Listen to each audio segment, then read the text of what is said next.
Today's episode of WTF is sponsored by Men of a Certain Age on TNT. Catch a new episode tonight, Monday, January 3rd, and next Monday, January 10th. Check your local listings for times only on TNT. Good show. Fuck, I love that show. Lock the gate!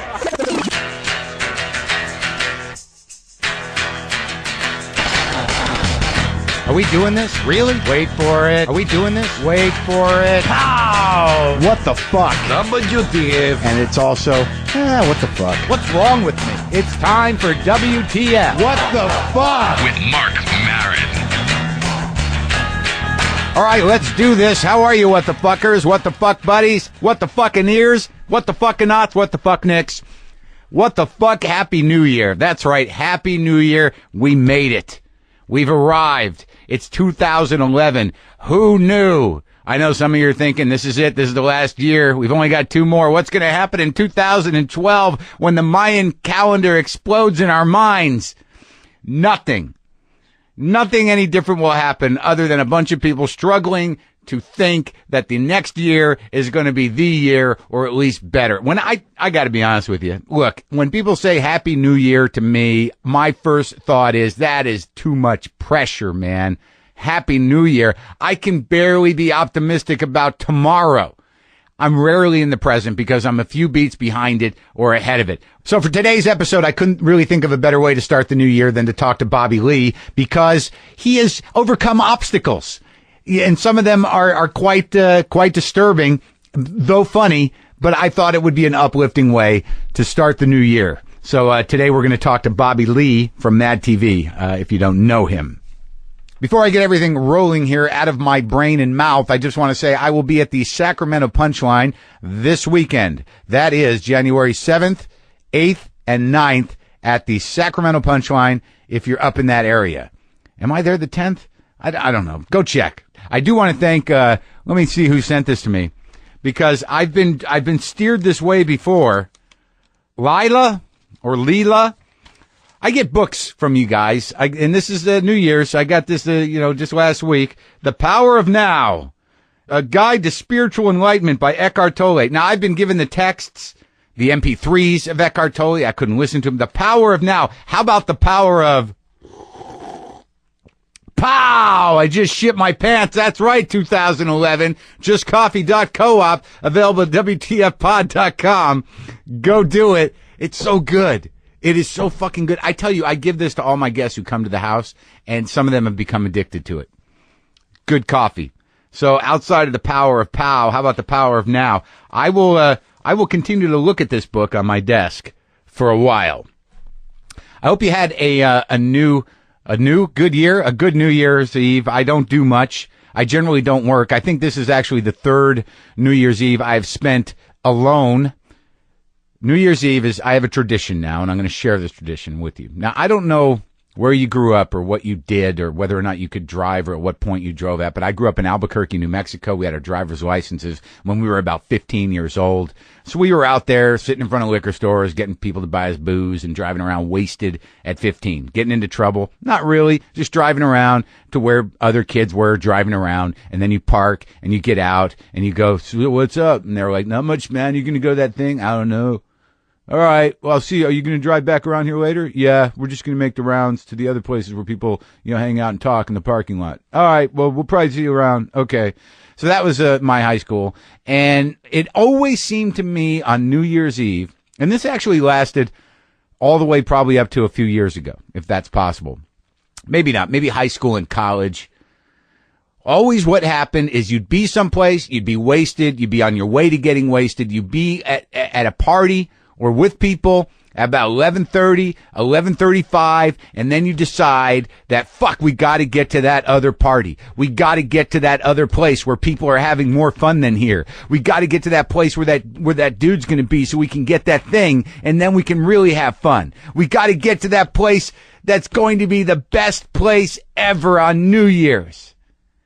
And I don't know how many times, but I got to tell you, most of them, at 11:59 and 50 seconds, I was counting down in a car en route to a place we thought would be better. Now, if that isn't a fucking metaphor for life, I don't know what is. If we could just get to that place, man, everything's going to be okay. So what I've decided to do, and I'm fairly conscious of it, in honor of my past expectations about everything, I like to spend New Year's at midnight in a car alone driving home. May sound sad, but for me, it is a victory. No expectations, just time passing. I don't count it down. I don't know even, quite honestly, I didn't have a watch. I know there's a clock in my car, but it's 5 or 6 minutes fast. I'm not clear on exactly how fast. I didn't do the math. So really, it just went by me. And I just sort of casually drove into the new year with a limited amount of acknowledgement, got home, had a bowl of cereal. I know you're thinking, sounds a little sad, sounds a little lonely, Mark. No, it wasn't. Because I was in it. I was like, dude, it's just another day.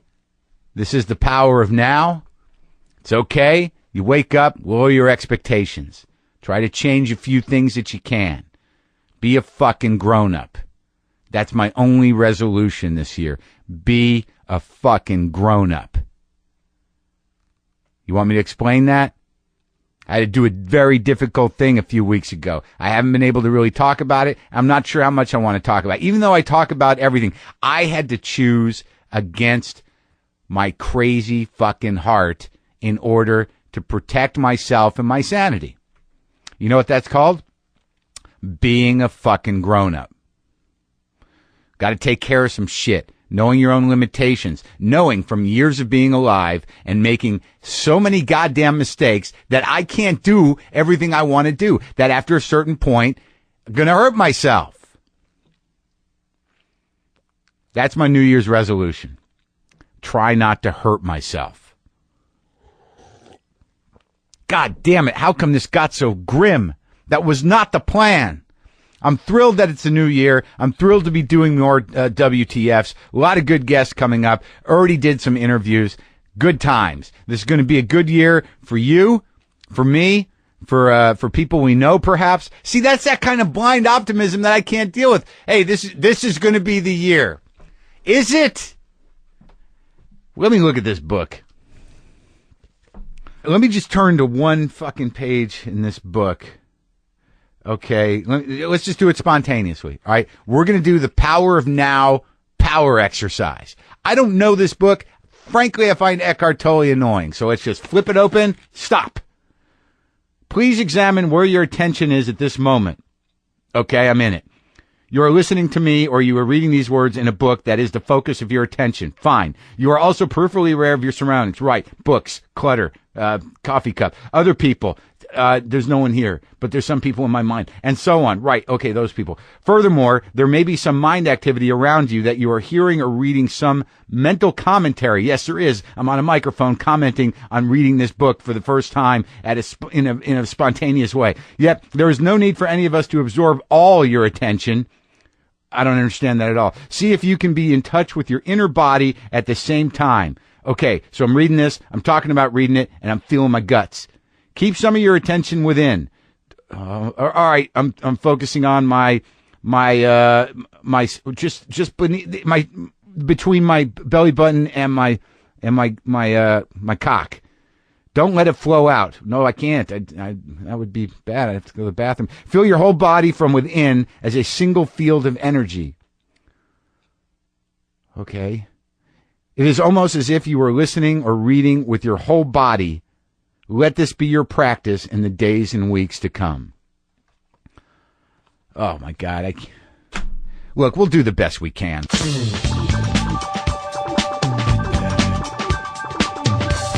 As I said at the beginning of the show, this episode is sponsored by Men of a Certain Age on TNT. That's Ray Romano's show. You remember I talked to Ray Romano and Mike Royce about the creation and the process of doing that show, and I'm a huge fan of this show.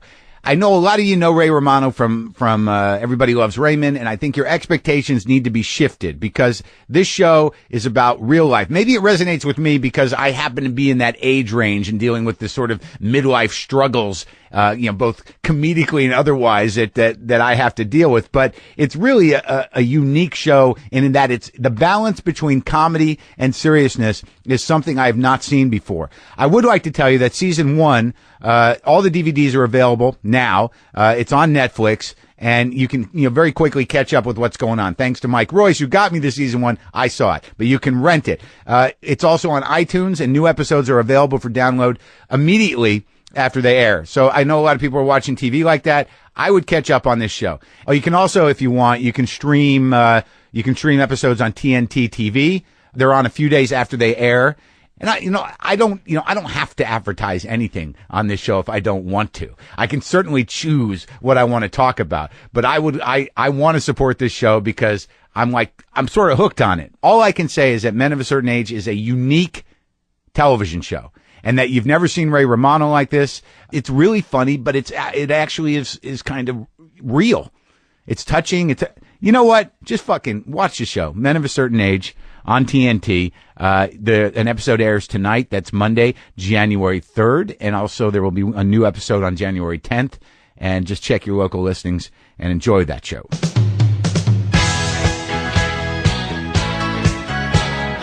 I'm talking to Bobby Lee. I don't know how to put this on, man. It should, they're fine. Oh, there you go. Put those on. Can you hear yourself? Yeah. It's good, right? Yeah, it's nice. Technology. So Bobby Lee just got here, Yeah. and he walked in and he said, I said, have you listened to the show? And you said... I said it's got good numbers. You said you heard it's got good numbers. Yeah. So you never listened to the show. Well, it's like, I mean, I've done other podcasts, like, I sometimes do Corolla. Uh-huh. It's not like I listen to it. I understand. I'm not... You know I'm what I mean? not, It's like, I'm a fan of you. I like you. I'm not judging you. I mean, who's got time? Well, I just sometimes, because I don't know, there's a relationship that I have with you that I have with no other. which is it's like, I don't know what it is. It's like, I adore you, but then, I feel like sometimes you don't like me. What did that look like? Is it basically the same thing you're doing now? Or? What do you mean? What jokes? See, this is exactly why I had a fear if I have fears.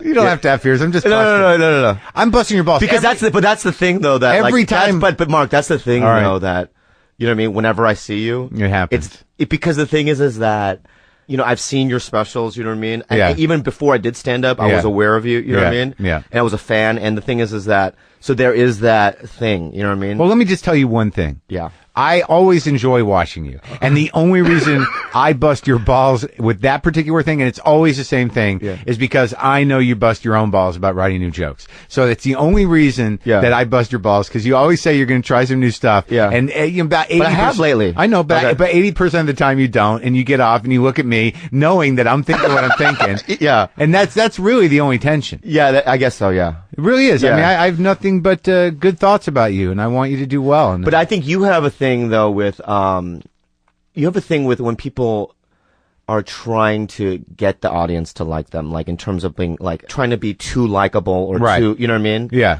And I think I want people to like me so badly on stage. Yeah.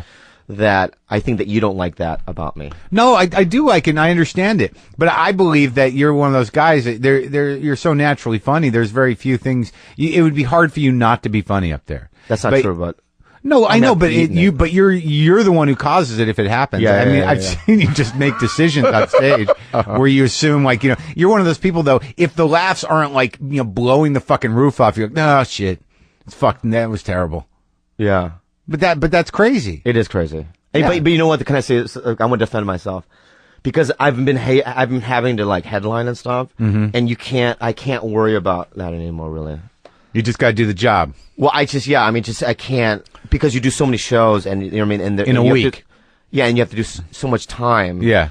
That I just that's the thing that went, which is that whole paranoia because It's hard to keep that level up, isn't it? yeah, even like second show on a Friday, it's like you can't control the insanity. No, it's the worst. It's the worst. But I think actually, I think Saturdays have become worse because for some reason people are, I don't know if their expectations are higher, they've, been sitting around all day. Are you able to generalize at all? Well, I just know certain markets that I can't play really. Miami, like what? Miami. Why? Because it's beach ethnic people. You know what I mean? Yeah, the weird. It's like all different types of ethnicities, but it's about 19 different types. But of they all Latino. kind of, because of the sun, though. They all kind of look the same. You know what I mean? And they have no etiquette whatsoever, I think, when it comes to shows. Well, it's like that party vibe. It's just a big party down there. It's awful. I don't understand how people have a good time in general. And when they're out there, like, just it looks like there's groups of them and they've had a great day. Yeah. I mean, who the fuck I performed on a Friday night second show in Miami, and literally a couple was dancing halfway during my set. Like, standing up, dancing. You know what I mean? And I'm like, I don't know what to do at this point. Spontaneously? I mean, I don't know. Maybe they were dancing the whole time. I mean, I wasn't aware that they were. Was there music? No, there's no music.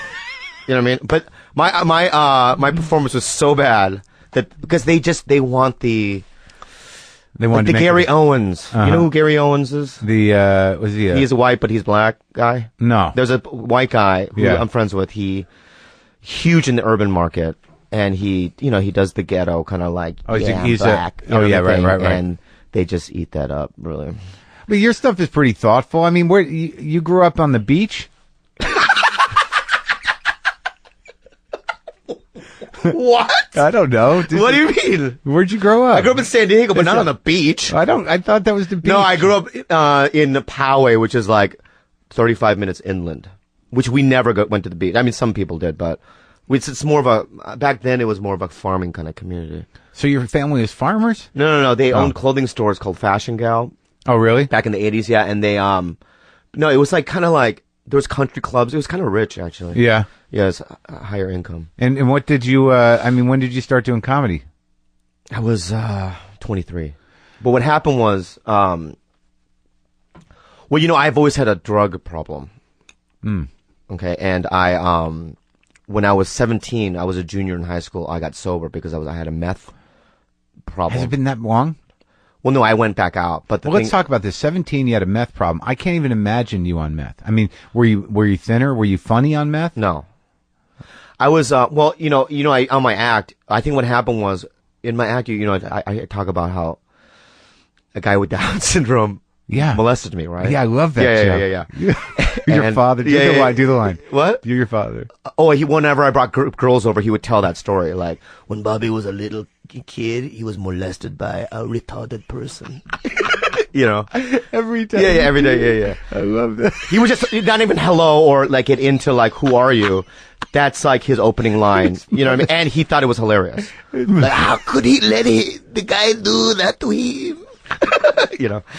But anyway, I was molested by this guy, right? And ever since, when you were 17? No, when I was 9-ish. Okay, I was going to say 17 so then a little that happened in Minnesota, right? Yeah. And then we moved to San Diego, and then as soon as I got to San Diego, I was lost. I couldn't get good grades, and Asians really want you to have good grades. And you think it was because of the molestation? I don't know. I think it was I was born wrong. You know what I mean? But how did? What's if you don't mind? Mm-hmm. Who was this retarded guy? I don't know. Why were you there? Well, in Minnesota, I lived in Edina, and during the summers, there's ice skating rinks that are outside. Right. But during the summer, they're like grass, just fields of grass, right? Mm-hmm. So there was one by my house that had this guy with Down syndrome who mowed the lawn. Mm-hmm. You know what I mean? During the summers, right? And he had a shack, which he lived in. Like, it was a single bed. Right. And he had all these rafters in this shack. Right. And he had candy up there. Yeah. And I guess he would lure kids in. You know what I mean? And it wasn't like he stuck his finger. Can you get, how detailed can you? As detailed as you want. Well, it's not like he fucked, had sex with you. You know what I mean? But he would fondle your genitals and stuff like that. But I went there for the candy. You know what I mean? And I went. You got so much more. I got so much more. Yeah. Yeah. It was a fiesta. But the thing is that I would keep coming back for the candy because I didn't care about the genital. I think that's where my addiction started, maybe. Oh, so I see. So the shame of it was like as you got older, that to sort of try to reconcile this idea that you would keep going back for candy, even though this mentally disabled person would play with your balls. It caused you a little shattering in the sense of. But self. I think it's even deeper than that. I think it's just that I just want this fix. You know what I mean? And I'll do anything I can and I don't care what the consequences are. Right. I just want what I want. So when you got to San Diego, you were lost. I turned into meth. Really? Yeah. Well, I met pot, the gateway, and then cigarettes, pot, then back then there was no really heroin in Poway. It was more meth and, You're lucky. And LSD. In a way. Yeah, I guess so, yeah. So, like, did you get really fucking strung out? Like, really bad, yeah. I stole like $15,000 from my parents' safe, bought a bunch of drugs, and I ran away from home for a month. Yeah. You know what I mean? And I was just one of those kids that, like, I don't know. I was Were you lost. angry? Because you seem like such a sweet guy now. Well, I'm, sober again for almost 8 years. So Yeah. I think that has something to do with it. So you stayed sober for how long? After? There at 12-ish. Did you go to rehab? Yeah. Oh, I went so to you did the whole McDonald's Center. Yeah. Yeah, and I went to this place called Ocean View. Went to 2 in high school. Yeah. And then stayed sober. And then when I got on Mad TV, I relapsed. On what? At the Valium at first, and Yeah. then it turned into like a 30 Vicodin Holy a day shit. addiction. Yeah. You must have been like were you crawling around? No, 30 Vicodin. no, you build to that. Oh, start you gotta off with work that. up to Yeah, it? you work up to it. So now what was it about? Okay, so we'll get to that in a minute. So you're fucked up. You're all cranked out. Your parents you're fighting with your parents over this. Yeah. They probably hate you. Though your father seems pretty funny, but not necessarily the most. No, back interesting. then, no, he was not funny. No. No, I mean, they're traditional Korean people, so they, if you get a C on your report card, you get hit. You know what I mean? I've talked to a couple of Koreans. That's really true. Yeah, There's true, a pressure. Yeah, there's a pressure. But then but most Koreans, when they get hit, when they get a C, Yeah. kids, right, they change their attitude and they get straight A's. But I went the other way, But aren't they fucked up grown-ups? Aren't they like, kind of control freaky, perfectionist, sort of self-hating grown-ups? Who? Like, No, I mean Koreans like in Korean. general? Yeah, I mean who with Well- that type of discipline. Well, I have this thing where it's like, okay, remember like when, in Virginia Tech, when Cho Sung-wi shot up the school, right? Yeah. See, I blame that on the parents, his parents. Uh-huh. Because he got good grades, you know what I mean? He was talking to invisible people. Mm-hmm. He had no friends at all. He was like a weirdo, right? He had massive problems. Yeah. But they didn't address those problems because he got good grades and he was going to college, right? Right. So I blame his behavior and him shooting up that school kind of on his parents because if you notice, when that shit happened, his parents, Yeah. they went straight to Korea. Yeah. They disappeared. Oh, really? Yeah, Out of you shame. You can't find an interview with them. They haven't justified. You know what I mean? Why? Well, he was clearly sick. Yeah, but the Right, thing is that when you have a schizophrenic. kid that has sick, he should be on medication. Right. And he should be, I there see, should be some right. sort of, intervention in some way. You know what I Right. mean? Which they didn't do. Right. And in many ways, Korean parents in general, I don't generalize it, but in a lot of Korean parents view their kids as trophies in many ways. Like if they get good grades, they're fine. You know what I mean? But they don't really care about how good their kid is as a person. You know what I Right. mean? So is that a community thing? Was there a big Korean community Well, I down there? think, I don't know. I mean, it's just my theory. No, I mean in Poway, were there other Korean families? Yeah, there are. I have cousins and stuff like that. You know what I mean? So we all went through. So you got the shit beaten out of you and you didn't change. Well, it stopped eventually because I would fight back. You know what I Really? mean? Oh yeah. I mean, one time this is so bad. One time I ran away from home and my mom, I was gone for like a week and I was like 16, and I had to come back home to get clothes. You know what I mean? Yeah. And my mom I didn't know my mom was home. I snuck in the house, right? And my mom was sleeping on my bed crying because I'd been gone for a week. Yeah. And for some reason, I just beat the shit out of her. Oh my God. I know, it was awful. I was so loaded, dude. You know what I mean? Yeah. I just hit her in the face like a bunch of times. Like she was bleeding. Yeah, I mean, I was an awful kid, you know? How old were you then? 15? 16. Oh my Yeah. God. But then right after that, at 17, I got clean, And then obviously I stayed at home until I was 21. I made my amends. Yeah. You know what I mean? Did you go back to school and finish up? And I went to junior college and I dropped out, and then I just moved out and I moved to La Jolla. And I worked at a coffee shop at 22, and right next to the coffee shop was a comedy store. that vine-covered building. Yeah. It's like the earth is trying to take it back. It's San Diego's this beautiful beach town. And you walk into the comedy store down there, which is completely covered in ivy. Ivy, yeah. And you walk in, and it's like, oh my God, she's brought the darkness here. Yeah, but there's also like the blackness behind the ivy, because Yeah. the walls, so it makes it look like mythological and very It is creepy. mythological. Yeah. Now, when you got, so you started doing open mics there? Yeah. And they took to you. Who was the first one? Fred Burns, do you remember him? Who? He had spinal bifida, and he was on crutches. He was the manager there for years. I never did La Jolla. My history with the Comedy Store is very intense and it's very short at a specific period in its history. Yeah, you worked the door though, right? I worked the door in 87. 87, yeah. But like I didn't hang in because I lost my mind on drugs within a year. Yeah. But because there was so much going on then, I sort of got integrated into the mythology of the place. But I was one of those people that believed it. But it's only to a certain people. Like, some people look at the Comedy Store, they're like, what the fuck is wrong with those freaks over there? Yeah, Some people won't even go near the place. Right. And then there are those people that never leave the place. Yeah. I think that not unlike you, it seems that there's a certain type of wayward soul that wants to get into comedy, but also really needs the structure, some sort of dark parental structure. Yeah, like a Sith Lord. Yeah. Like regular people that are mildly well adjusted, they don't fucking hang out at the Comedy Store. Right. But all these freaks and weirdos and people, like, it's interesting. You come from that background and somehow or another you find your way into this pit of darkness. Yeah. And then you become really a product of the store. Like when I was there, I was sort of half observing and I never locked in completely, but I definitely felt that like this was home. That like I would go there during the day. I'd make coffee. I'd listen to CDs in the OR. Yeah. I was living in Crest Hill. Yeah. It just seems like all my needs were being met by this weird witch of a woman who was at the top of this pyramid who you rarely saw, but she would talk to you through 3 or 4 people who were trying to interpret her fucking insanity. Yeah. But you grew to really be afraid of her. Yeah. I mean, she still instills that fear in me. You know what I mean? And then when she walks in, you're always like, hi, Mitzi. And like, yeah. And you almost don't want to be seen. Like, I remember she'd come and sometimes you try to avoid seeing her because you never knew when she was going to go, you can't work here anymore. Yeah. For no fucking reason at all. And she has like 19 shawls and like scarves all over her head. You know what I mean? She told me I should wear a scarf. She said, you're a poet. You should wear a scarf. So like for 3 weeks, I was wearing a fucking scarf. She used to do that, right? Change people. Like that's what happened to Carlos, right? She changed his name. He came in as Ned Holness, and she goes, "You're Carlos Mencia." He made. I don't remember what the story was, but all right. So you're in La Jolla. You start doing comedy. Yeah. You're sober, and what was that moment where you realized this is the fucking shit? I mean, did you just did you always have an idea? I always had. No, I have. When I showed up there, no one liked locally. In fact, I still have enemies down there. Oh, because there was a local comedy scene. Yeah, there's a local comedy scene, and you won. Well, I didn't win. They hate me. I mean, you rose up quickly, and so they. Yeah, I rose. I became a regular pretty fast, and I didn't have a lot of friends down there. Why? Well, there was this guy named Wally Wong. Yeah. You know what I mean? He was like this Asian comic that had been there for 20 years. He's awful. Yeah. Nice guy. You know what I mean? Sure, awful. Nice guy. Nice guy. He's just not good. And I did a show after 6 months of doing it.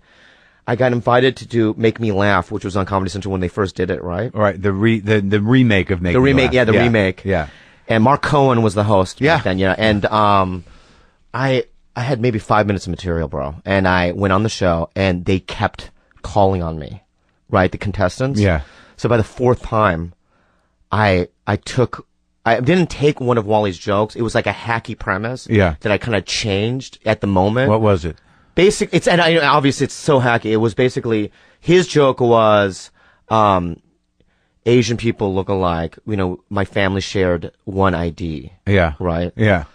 My joke was, Asian people look alike. Right? I had my grandmother go to school for me. You know what I mean? She went to prom. She got laid. You know what I mean? Yeah. I kind of extended it. You know what I mean? Yeah, it's sort of a different joke. But it's still the same premise. Yeah. Well, he told everyone, he made a big stink that I'm a thief. Right. You know what I mean? Yeah. And then I apologized. He didn't talk to me. You know what I mean? And then I just soon after that, I moved up to. It's interesting about stealing in that situation because that happens more so than not. That when somebody makes a decision to eat, because you were obviously aware of it, and it really isn't that the same joke. And you're right, it is a fairly standard premise. But I've heard that before of guys who get opportunities that they're maybe not ready for yet, and they've only got so much material, and then all of a sudden they're stuck. And all they know is to, go for the joke in their mind that works. Yeah. I was desperate, dude. I was literally, I remember sweating, going, I don't have anything clean. Like, I only have 5 minutes. I don't know what to do. Right. So I remember hearing him tell that joke and I just switched it in my mind going, it's okay. Sure. To do that. And I mean, you know how I'm a guilt-ridden person. So I did it, and obviously the ride home was the worst. Mm-hmm. And then I had made my amends. Because you're beating yourself up about it. Yeah, and I did the right thing. I apologized to the guy. I go, I was on this thing, this and that, and everyone just didn't But there's that weird line with comics, like there's like some sort of, it's an unforgivable transgression, and it sort of hangs over you. It's good that it didn't hang over you forever, but you're so fucking self-conscious. So you wouldn't. You have to be aware of it. A guy I know up in Kirkland, Washington, some black dude I work with had the best take on that one. He was a black guy, and he was talking about how, the way, I can't remember the setup of the joke, but the way he stopped thinking that all Asians look alike. Was like he's got this one Asian friend named Steve. Yeah. And he realized one day when he saw some other Asians, he's like, hey, you're not Steve. And that's, That's funny. That's funny. yeah, that's how he realized. That's funny. I thought that was a good one. So, all right. So, how long before you got Mad TV? You started when you were 23, and you did the Make Me Laugh in what, like within 2 years? You're very good at this. What? Just this whole process. Oh, well, thanks. You're on it. Well, no, we're just having a conversation, No, I know, and I'm but- getting to know you. I don't know that much about you, and it's always so weird and tense. And I've been I've been sort of a dick to you only because you're cute and you respond just the way I want you to. You get all weird and squirrely. Yeah. It's funny. Okay. But I won't do it anymore. But No, I did. Mark, you can do whatever you want. You know what I mean? But there's been a couple times where you're like, I don't have to deal with this anymore. Like you literally said to me, like, I'm not going to fucking.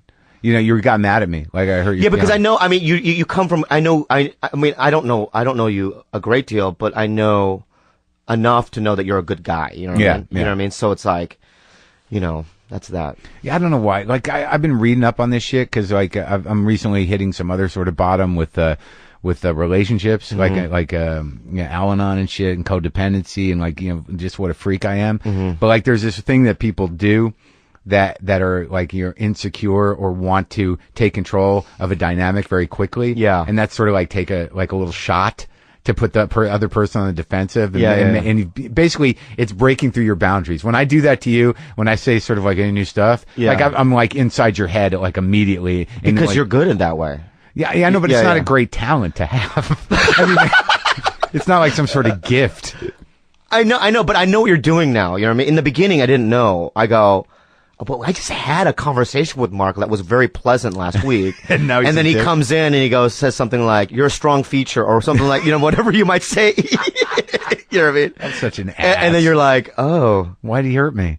No, Well, it's and fine. also, I get in a bad mood when I go over there. It makes me very fucking nervous. No matter how much success I get in my life, if I go into the Comedy Store Yeah. and I see the back wall and just sort of like, it's like, oh my God, why am I still fighting this fight? But you're a fixture there now. Kinda. I mean, I don't go as often. All it takes, if I have one shitty set there, Yeah. and I can't come back for 3 weeks because I just don't want to deal with it. I don't want to give that place any sort of leverage over my sense of self. Yeah. Right, because you can do a few sets there, and if you do like 2 weeks in a row there, you can easily walk away thinking like I'm no good at this anymore. Something's gone wrong. Yeah, but it helps. I think it helps though in many ways. I think it helps in many ways in terms of like, you know what I mean? You go Like out- a gym, yeah, like a Yeah, gym. that's what I'm saying. Yeah, I know, I agree. Yeah. All right. So what you did make me laugh at 24. Yeah. Now, how quick did the opportunity for Mad TV come? Oh, years later. I lived in Silver Lake with 7 guys in 1-bedroom apartment. My Anyone brother we lived know?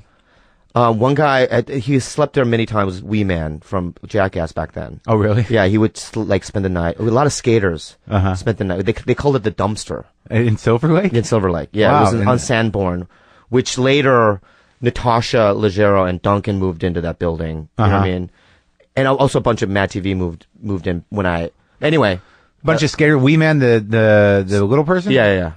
So you had a little person hanging around? We had a little person. We had a guy named Hippie Dave, which was a 55-year-old hippie who slept in the living room. Long hair, dreads, incense. And then we had a 16-year-old runaway girl named Sophie, a blonde who from Beverly Hills. She had ran away from home, and she was on meth. And She ran Crosstown. and she lived in our apartment. So there's a lot of drugs there. Yeah, I was sober though at the time. My A brother. lot of drinking and drugs. And this is like, that's a classic Hollywood freak show setup. Yeah. You have people that were kind of in the business and then like riffraff, Yeah, skaters. You know what I mean? Poets. shit being stolen. No. No? It We was had cool? nothing to steal. There was no TV, nothing. And my brother had built a Cambodian kind of like a makeshift house inside my closet with bamboo and stuff. You know what I mean? He lived there for years. You know what I mean? You lived in your closet? Yeah, he lived in my closet. He had made like shelving. It was unbelievable. You know what I mean? And there was a bed? Yeah, he had like this little IKEA little setup in there. You know what I mean? And then I had a girlfriend, Amy, who lived there too. For In the a while. closet? No, she lived in my room, but he lived in the closet. It was awful, bro. And we were so broke that because Mitzi didn't put me up for years. So then what happened was one day I got a commercial agent. Mm-hmm. This a Korean dude named Lawrence, who I'm still with. Yeah. And he would send, because when I first got to this into this commercial agency, they would only send me in for Asian or ethnic parts. Yeah. So when Lawrence became an agent, he's like, "Fuck it, I'm putting Bobby in just I'm submitting him for everything." Yeah. You know what I mean? Yeah. So I went in for this thing that they wanted for just a white guy. Yeah. So I went in and I got it, and it paid me so much money. It changed everything. Really? Yeah. It was an IBM spot. Uh-huh. And it paid me so much money that I left my brother in the hut. I did. I left him there, and I moved downstairs because they had started renovating the apartments downstairs, and so I moved into a different apartment. So you moved out of into a different unit, But they had hardwood floors. They exposed the brick. It was really nice. and your brother was upstairs in the in closet. the Cambodian closet. And who was in your old room? Callisto, my other roommate, had moved in there. So your brother didn't even get to make the jump to the room. No. Because he has to get a job. He had to get a job. So you're busting his balls like your parents busted yours. Well, no, he was upstairs. Okay. I know he's upstairs. You know what I mean? But I didn't abandon him. So it's like punishment. You stay in the hut, The dude was 25 years old. It's the not like hut. he was 15. living in the closet. Yeah. What's he He's do- little. What's He's a little dude. What's he doing now? He lives in L.A. Not in the He closet. he works for like a key maker. Okay. You didn't help him out? No, he works for, I help him out all the time. Okay. I pay for his cell phone, dude. You know what I mean? Whenever he wants a dinner, I pay for it. I help him out. Okay. Yeah. Like whenever I go on like cool, I went to Korea 6 months ago. Yeah. And I got a gig out there. Yeah. And I flew him out there. I Yeah. mean, he has a good life. He has a good life. You I'm not bad, brother. You went to Korea? I shot a music video with this Asian female pop group. Oh, you talk about it on stage. Mm-hmm. That's so funny. Yeah. That's a funny. That's a funny joke Yeah, you thank do. you. I like watching you, dude. You're so kind. No, I do. I like it. I love you. I always get a kick out of it. So then after that, I got mad. After I got the IBM commercial. And then she. No, I got the Tonight Show. I'm Leno. after the commercial.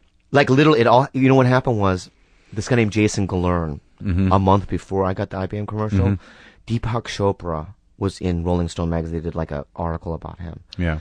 So, and I'm gonna try to get spiritual here. Okay. Okay. Yeah. So my friend Jason Galern says, "Dude, I'm getting into Deepak Chopra," and I Yeah. had no money. I was broke, so I go, "You know what? I'll give it a try." So I got the book 7 Spiritual Laws of Success. Yeah. After I got the book, a week later, I was playing La Jolla, and there was a girl in the front row. Yeah. Her name was Katie. Yeah. Okay, and on stage. I go, "Oh my God, it's Katie! I used to work with her at a restaurant." So after the show, she said she works for Deepak Chopra, right? Yeah. Like right after I got this book, right? Yeah. So then the next day, I went to the Deepak Chopra Learning Center or whatever, and I got to meet him, right? Yeah. She was his assistant. Yeah. And then he got me another book that he had written. I forgot what it was, but Was it handwritten? Like he's like, would you read over no, this? no, Oh, no. it's a published book. yeah, it's a published book. Okay. And then I started practicing the things in the thing. Like, what does that mean, practicing? Lay it on me. I need fucking help. Well, you know, there's a theory in the book where it's like, in order for you to achieve success is to help other people achieve success. Right? So, you know, I got, you know, Ari Shaffir, Mike Black, all these younger comics back then signed to the agency. Ari did very well. Yeah, I got him, you know, Lawrence signed him, Mike Black, a bunch of guys that did very well, you know what I mean? And as soon as I started becoming positive, trying to get people stage time, like I brought Rena Zizzi to the Comedy Store. He's done very well, too. Yeah. I brought him to the store. I brought Kevin Christie to the store. He's funny. Yeah, so I started behaving in that way where I'm trying to help people. Yeah. And then soon after, things just started coming to me, like really immediately. Oh, okay. And that worked for you. Was there other things? Or was that the main one? What do you mean? Other Deepak Chopra-isms that worked for you? Oh, I mean, it's like meditating, sitting in silence. Do you know do what I mean? that? The law of yeah. Every day? Yeah. How long? I breathe in the mornings. I wake up in the mornings. I sit. I breathe. Walk I me try to through it think- because I can't tell you, literally no less than 10 people in the last month have told me to fucking meditate. It works, dude. How do I do it? Well, the thing is that a thought is a bubble, right? I think of your thoughts as a bubble. That's what Okay, I do, right? okay, yeah. So I sit there because, I'm thought master. Yeah. You know what I mean? I have 1,000 thoughts running through my mind, right? Yeah. And the thoughts aren't. I'm thinking about you thinking right now. Yeah, but the thoughts aren't you. It's just it's an organ. Your brain is an organ. Just fucking and it going just at it. behaves, Firing in a off. certain way, Yeah. right? But that doesn't necessarily mean that it's coming from you, right? It's just your brain doing its thing, right? Yeah, yeah. So I sit Just there. like my stomach's digesting food. Right. Yeah. So I'm breathing. I breathe, right? I breathe like that, sure. And I breathe. No certain way, like through your nose. Yeah, I breathe through my nose. I blow it out of my mouth, right? And when the thoughts come to my mind, I pop them like it's a bubble, Oh, okay. right? Yeah. So it's like, God, this is stupid. Pop. Pop. You know what I mean? Yeah, yeah, yeah. You know what I mean? Why am I doing this? Yeah. Pop. What? Wait, That's what it goes. Like, I'm that's doing what- it. I'm just but doing then, it. all And right, you so, sort of like, so why is my mom yelling at me? Pop. I'm not fat, Pop. yeah, right. And eventually your brain slows down. Mine does. You know what I mean? Mm-hmm. And you just think, and then all of a sudden there's a void. Mm-hmm. You know, right? Yeah. Now, I don't do it. There's always thoughts. Mm-hmm. You know what I mean? You Yeah, can't. yeah. I don't do it perfectly. Of course. You know what I mean? can't. I don't think there's perfection really in it unless you hit nirvana or whatever. But the thing is that I slow my brain enough, right, where the thoughts come, you know what I mean, sporadically. Yeah. Right? And there are moments of complete silence. Huh. You know what I mean? Yeah. And in that silence, I mean, you drop, you know what I mean, intentions. What does that mean? What? You drop intentions? Yeah. Oh, that means all the things that are pride driven or success driven or things that come from fundamental insecurities disappear. That, and also you drop little things of things that you want in life. Oh, you drop them in. Yes. Okay, so In a pool of nothingness. so you're there in the void Yeah. after popping your thought. I sound so hippie-ish. Huh? No, you don't. And it's not hippie-ish. weird. It's not hippie-ish because it's I you. have to do it though. Okay, well, I just want to make sure I understand. You breathe. You sit still. You pop a lot of thought bubbles. Yeah. And after you've popped a lot of bubbles, if you're Yeah. lucky, you hit the void. Yeah. Like And I hope I don't get molested by another guy with Down syndrome. Pop. That's like stuff Okay, like that. yeah. Okay. Yeah. And then there's the void, and then you have your intentions. Yeah. And you're like, I'm going to throw them into the pool. Yeah. And then that's a good thing, Yeah. as long as the intentions are good. Mm-hmm. But you don't throw things like in the pool, like I wish Mark would die. No. Oh. That's negative. So no negativity. I try no new negativity. The thing, Mark, the whole thing about things, because I'm in 12-step programs, is to help other people. And that's it.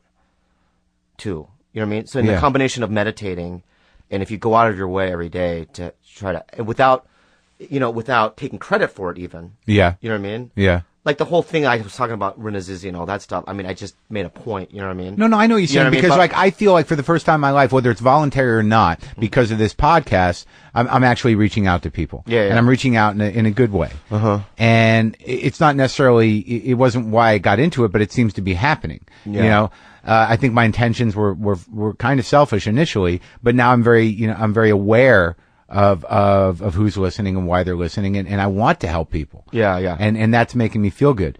But like, what about, okay, how do you balance out the things? Like, okay, so you're a positive guy, you're doing the meditation, we're throwing intentions into the void pool, and you're doing, keep going. You're doing the 12 steps, Yeah. and you're making the amends, and you're fucking being righteous, doing the service stuff, and then all of a sudden, a girl comes into your life that you like a lot, but it's not going to work out, and you have to break up with her, and she's very upset and mad at you, and now she's out there hating on you.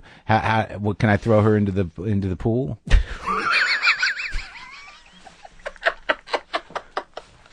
In a good way? No, I mean, probably like pray or something. Or Well, the thing is, okay, well, let's get back because to... you're like a guy that you have girlfriends and you have. I have a things- girlfriend now. It's been over a year. And you have people that don't like you, The many people. and you've probably done some bad shit. I've done some bad shit. Okay, so what happens? What do you mean? How does it balance out? The thing is that your intentions, like when I was going out with Christine, when I first started dating her, right? Yeah. My problem is I dive into things, you know what I mean, because she's sexy. You know what I mean? Like in any girl, right? No, I know. Like, I'm the just- same way. Yeah. Okay. But the thing is that because I'm 39, right? And what I tried to do this time. You look good, though. Thank you. But what I try to do this time is I go, what is my intention? Yeah. You know what I mean? When it comes to this woman. You know what I mean? Do I really like her? You know what I mean? You know what I mean? Is she compatible with me? Right? So with Christine, the girlfriend I have now, those things weighed deeply rather than, she's very beautiful. But there's no craziness into it. You've gotten past your crazy. Like, I had good intentions and I really have a lot of feelings for this person. But then, like, I just realized, like, I got a lot of work to do on myself because this is going to crazy land. They're all crazy. It's all crazy land. That's what it is. That's what relationships is. No, it can't. What? That's what it is. I'll give you an example, all right? I was with Christine. I go, what do you want to do? She goes, let's watch a documentary, because she knows I love documentaries, right? Yeah. And we watched this one. I let her choose it, right? It was Babies. Babies? Oh, yeah. Yeah, you know what I mean? Yeah. Which is the worst documentary I've ever seen in my life. Right. I wanted to call the company and get my babysitting money. You know what I mean? That's what it felt like. I felt like it was work watching it. So the thing is, that's a joke. I'm so sorry. But the thing is that after the documentary, right, I watched it and I look over at Christine, right, and she's pouting on the couch. I go, what the? Why are you sad? Yeah. She's like, during that whole movie, you didn't pay attention to me once. Yeah. Okay? Yeah. That's insanity. Right. Right? But that's what they do. All of them? Yes. Huh. You know what I mean? And so it's like, being a man and being, logical, you know what I mean? You know what I mean? And when someone says something like that, you're just like, your first reaction is, are you fucking out of your mind? Yeah. We're watching a fucking movie. Right. You wanted to watch it. Yeah. You know what I mean? But you have to accept that that's what they do. They need constant attention. I was trying to do that, but I don't want to talk about it. Why? Because I don't, it's not, I'm upset about it and you broke up with her. Why are you upset? Because the reason I did was because I was afraid of myself, that the intensity of the anger and the intensity of the dynamic, like, I've been through a marriage that was very destructive. Yeah, I remember. And I did nothing to remedy that. Mm-hmm. So after 3 or 4 years, the first woman that I actually feel, engaged with, all the same insanity's coming back. Can I ask which one? Because I've seen you over the years after, your marriage. There was that dark-haired girl. Remember? No, this is just the last one. Yeah, she's really cute. Yeah. Yeah. And I got afraid for myself. I got afraid for her. Like, you get into those dynamics where, like, she's doing things that trigger me. I'm triggering her. And there's no, like, I'm not trusting and I'm just going crazy. And I'm like, I'm not fucking ready for this. And I've got to fucking, get some help around this shit. Why can't you work through it while dating her?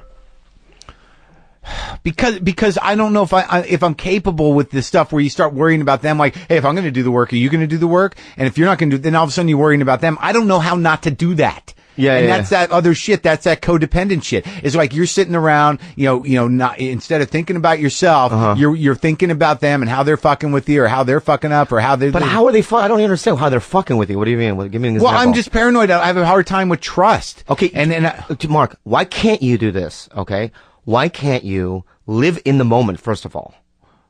Yeah. Okay. You know what I mean?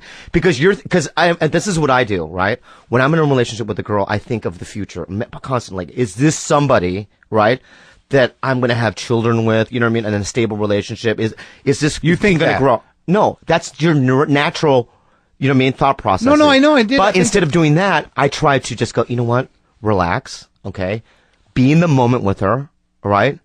Because it's your mind, right, that creates all these things. Yeah, but the thing is, Bobby, is this like not unlike fucking drugs or anything else, is that my weird control issues and my jealousy and all that stuff that makes me a crazy person. When I like somebody, even if it's just a friend, doesn't even have to be a girlfriend. Yeah. Like if it was out of control. And there was nothing that she could do to help that. So I got to help myself. So I had to fucking pull out. So how did she take it when you left? It was horrible. It's all horrible. And I can't even really talk about it. Yeah. I don't even know how to do that. I don't even know how you do that. Well, what happened to your last relationship? I get to the point in relationships where she has to leave first. It's a horrible thing, and it's the hardest thing, I can do, or anyone can do, but some people don't have any problem at all. But lately, I just, it fucking got scary. And not scary because, like, I was afraid of commitment or this, that, or the other thing. Just scary because, the anger and weirdness and the jealousy and then the fighting that came up. I'm like, there was this moment where I'm like, I can't be this guy anymore. Yeah. And it's not her fault. Yeah. it's just the dynamic that happens. Is the jealousy grounded in some sort of truth, though? Not really. Oh, okay. It's just insecurity. It's in your head again. But like, I thought I was over this shit. And and like, literally I was having these moments where I'm a fucking old man. I can't be this guy. How old are you now? 47. God, you look great too. Thanks. Yeah. I just want to try to be mature. You know what I mean? Yeah. So now I'm going to start fucking popping thought bubbles and throwing intentions into the void pool. Let me just say this though: white people usually at your age look like shit. Yeah. They look like lizards, and you look great. At 47, maybe lizards? It's your mustache. Maybe it's your mustache too. No, you can just let it be. You don't have to qualify it. All right. Well, I mean, I can. I look great though. I would think the mustache would make me look older. Yeah. It's then. Are you in therapy? Yeah, well, I was, but she was doing nothing. I got to go to a real therapist that's hip to the recovery shit and to these issues. Yeah, like you go to therapists, sometimes they'll just sit there. Yeah. And like I'll just blather to anybody, and just because you go there and blather for 45 minutes a week, you think you're getting help, but I need real fucking help. You don't talk to Mishna anymore? What are you, crazy? I'm sorry. How the fuck am I going to talk to her? I did everything I could in my power to spite her and hurt her. And now because of what just happened with me, I have so much more empathy for her. I haven't seen her around at all. She doesn't hang around anymore. She had a baby. She had a baby? She's married. She's got a baby. Oh, my God. Yeah. Did she move out of L.A.? No, she's here. They just bought a house. I can keep track. Well, congratulations, Mishna, for Oh, yeah. I'm sure this is the first thing she's doing is listening to my fucking show. She could be. I don't know. I'm sorry. No, it's all right, buddy. I can process this stuff. Okay. It's just like it's like right when things are like going pretty well for me, like, and I feel like I'm doing a good job with stuff. All of a sudden, this muscle in my chest, this heart, gets me into all sorts of insanity, and I'm going to fucking other programs to try to fucking deal with it, dude. Yeah. Wow. That's the only way I know how to think, and some people if they're against the recovery or whatever, like if you're in recovery, whether or not you believe in God or whether or not, whatever the case, however. Do you believe in God? No, sometimes, not really. I don't care. But do you believe much. in like a omnipotent, some sort of power? Well, I know there's some sort of structure to things, and I know that I don't have control of most things. Yeah. And I'm willing to have some faith in the fact that, like, I can honestly say I'm powerless in the face of most things. Yeah. But nonetheless, the structure of it enables me to see things in a way that makes sense to me, and that I can take actions, that will, be proactive as opposed to completely destructive. Right. That's all. Yeah. So that helps me out. But let's talk about. I don't know why I'm laughing, but no, I understand. Let's talk about your relapse, though. So here you go. Okay, what happened was you got Mad TV. Fucking, you're it. No, what happened was this. Okay, I do the Deepak Chopra thing. I get the commercial, and you met Chopra. Yeah, but it's a handshake. Oh, you didn't hang out? No. Oh. I went to I got the Tonight Show, Leno, right? And then I auditioned for Mad. I auditioned 9 times. I get the show. Yeah. Right? And then I get on the show, and the worst thing happened. What happened was, okay, let me just backtrack for a second. Yeah. Granted, I was sober for this whole time, right? Yeah. But when I moved to LA, I never went to a single meeting. Right. Okay. Yeah. So I didn't know anybody in the program up here, right? I was completely, I had no numbers. Yeah. So then I get on the show, and one of the producers basically said to me, "Listen, man, I was there during your auditioning process. I don't think you're a sketch guy, right? Mm-hmm. You're a stand-up, and I just don't think that you're going to fit in the structure of the show." Mm-hmm.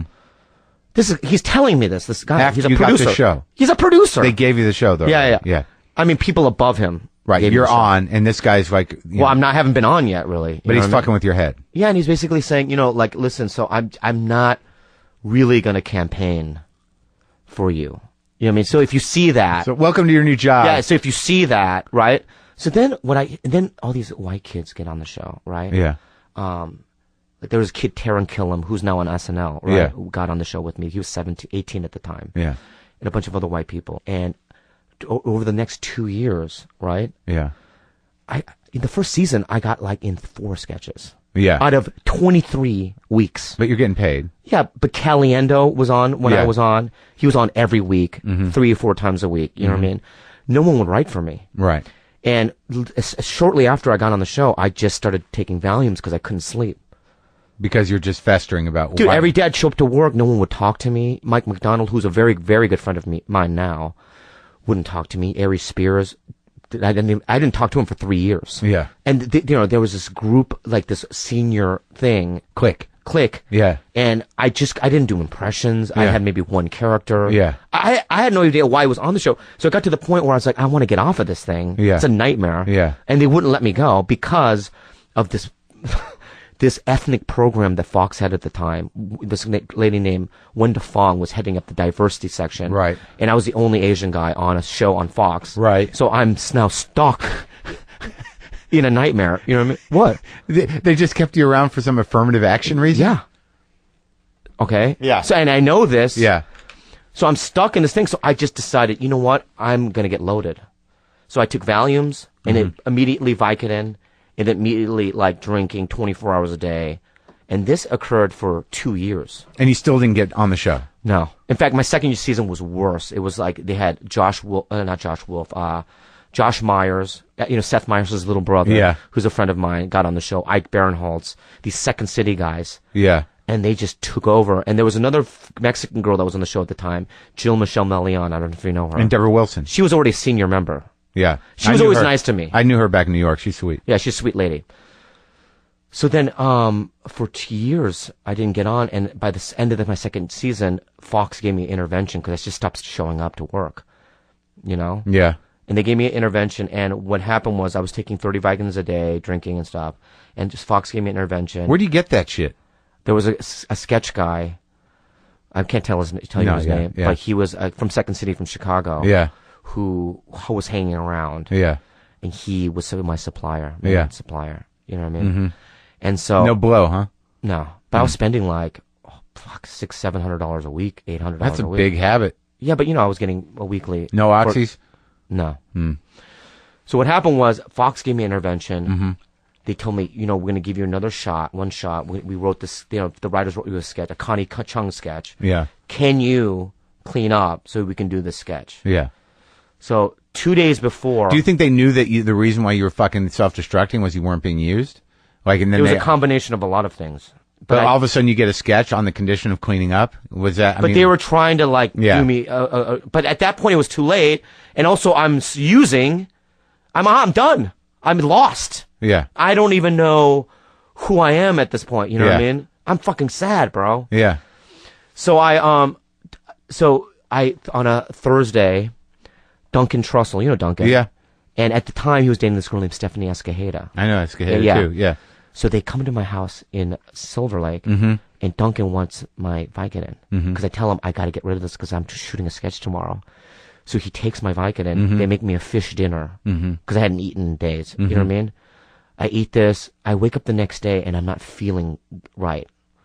Like I'm shitting myself, right? So I take some Imodium AD, right? I show up to work. And I'm fine now. Yeah. Right? I'm shaking a little bit. Yeah. I'm sweating cold sweats. Yeah. But I'm fine. Yeah. I can do this. I memorize my lines.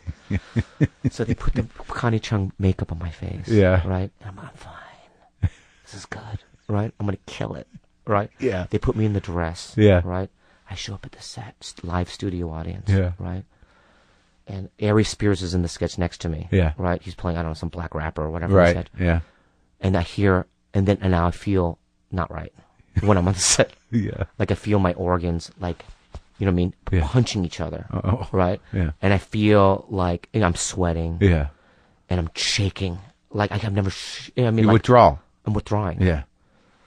So then all of a sudden they say, 5, 4, 3, 2, 1, action.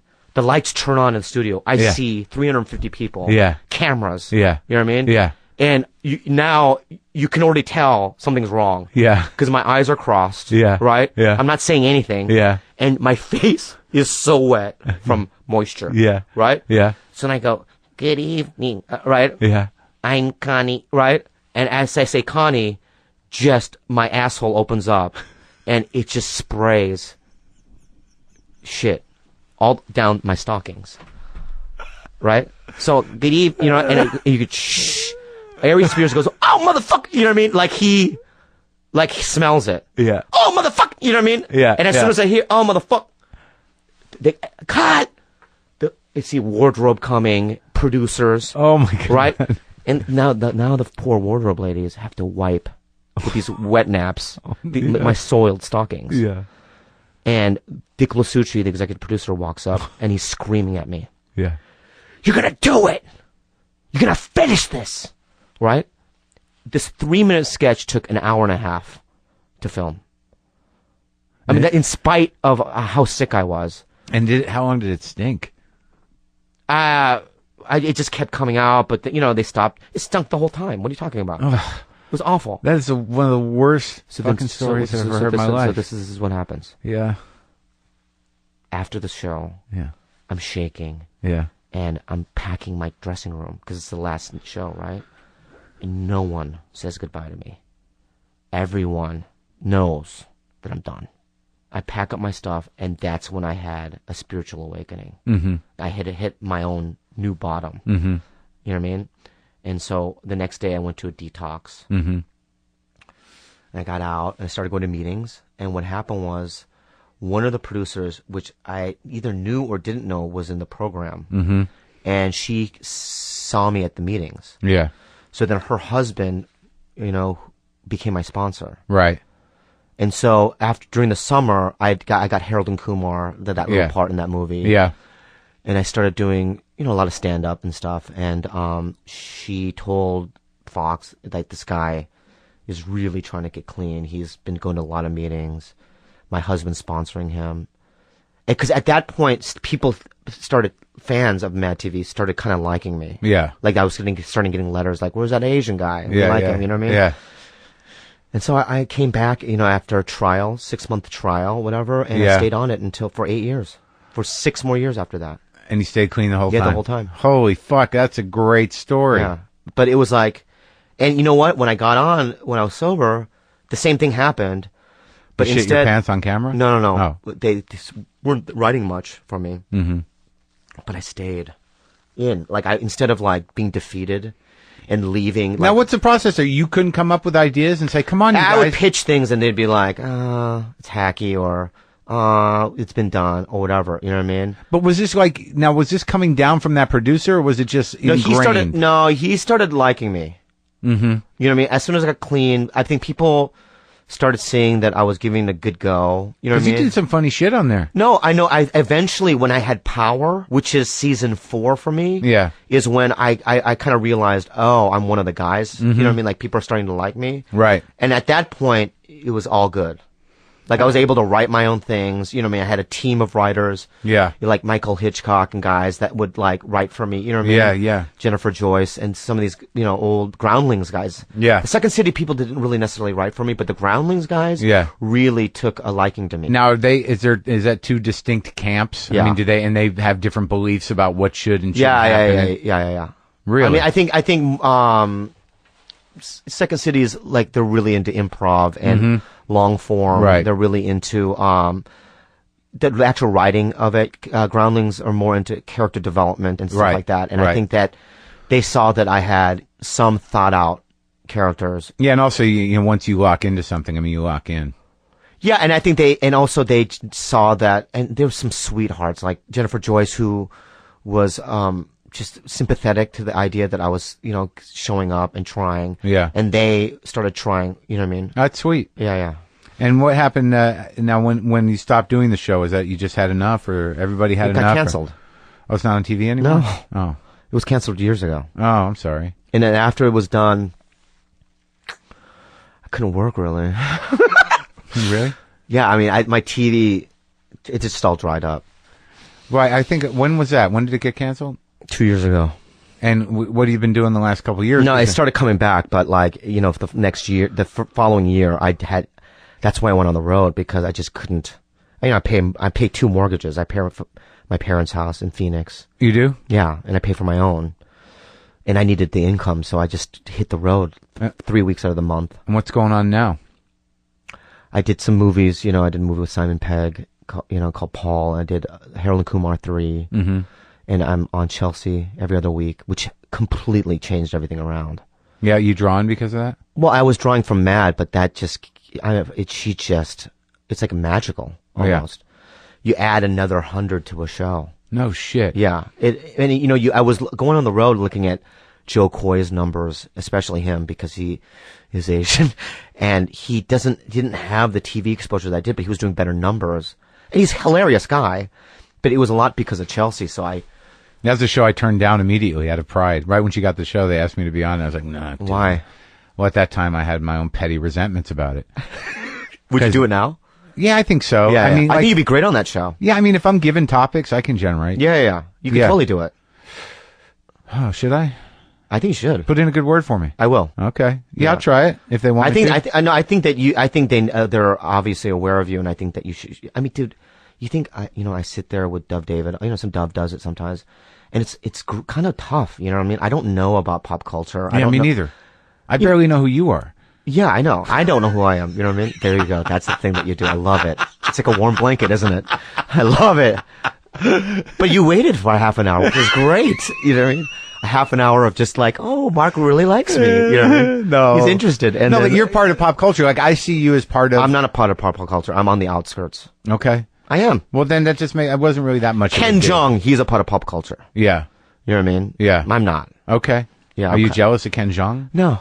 He's a nice guy. He's a great guy. He's on the show. Yeah, I know. Yeah. In fact, when I was on my Vicodin withdrawal, he was the guy I called every fucking 2 hours. Really? Yeah. Because Ken and I have been friends for many, many years. Back when he started, or when he showed up here? When he was, even before, I went to his wedding, but even before he married Tran, I knew him, even before he had kids and all that stuff. We did a tour called the Kims of Comedy. Oh, you were on that. Okay. Yeah, with me, Ken, Steve Byrne, and Kevin Shea, which is Korean. So you were calling him when you were like that day in the studio? No, the week. No.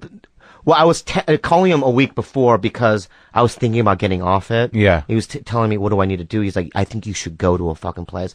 I go, I can't, this and that. So that day, Thursday, when Duncan came over, is that 24 hours. Yeah. He was very vital. Right. You know what I mean? Just getting you through it.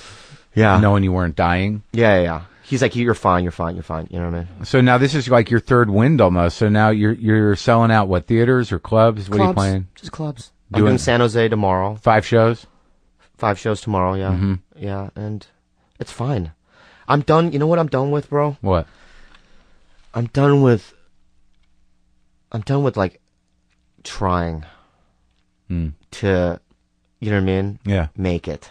Well, having being fueled by the panic that you're not, you mean? Like being fueled by the panic, like by trying to make it, like, you feel like you've proven yourself enough? No, I just feel like there is no rhyme or reason to people's success sometimes. Uh-huh. And I just feel like it's a part of just one's destiny. Uh-huh. And if it's not a part of, like, I'm doing fine. Yeah. You know what I mean? I'm making a great living. Yeah. But if that's, you know what I mean, what my destiny is, and because I've tried my best, and I still try very hard. Yeah. But if I make the effort, I don't want to, like, beat myself up because I'm not at the level where, like, a Seth Rogen type. You know what I mean? Yeah. So it's like I've done, I have great agents. I'm with CAA, you know what I mean? Yeah. I have the best opportunities in the world, but I'm still not Nick Swartzen. I'm not Zach. Right. I'm kind of still on the outskirts, you know right. what I mean? And there's,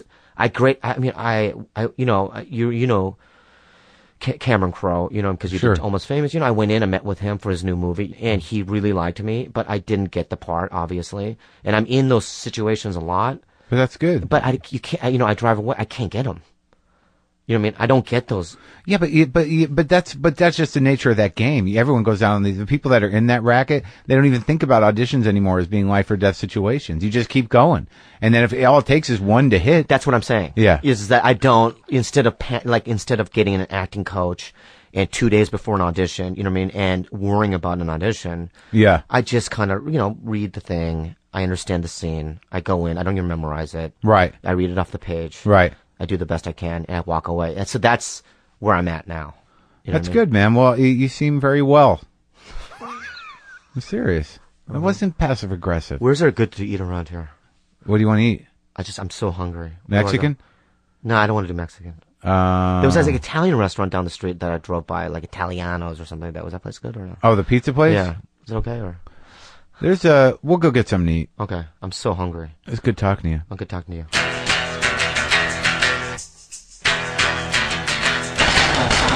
So how do you feel? That was Bobby Lee, and I think we all worked through something together with him, and I thought that was a fine way to start off the new year. I hope you enjoyed that in all its stinky glory.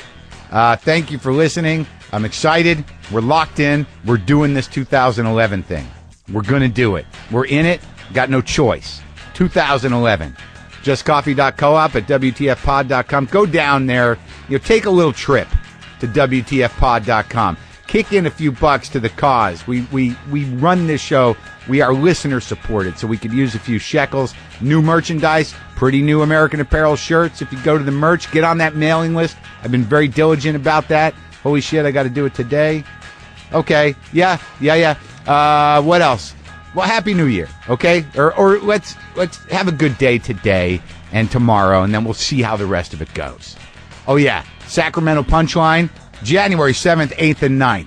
Come up to the Sacramento Punchline if you live in that area. January 7th, 8th, and 9th. Okay, I'll talk to you Thursday or whenever you listen to these. Oh, my God.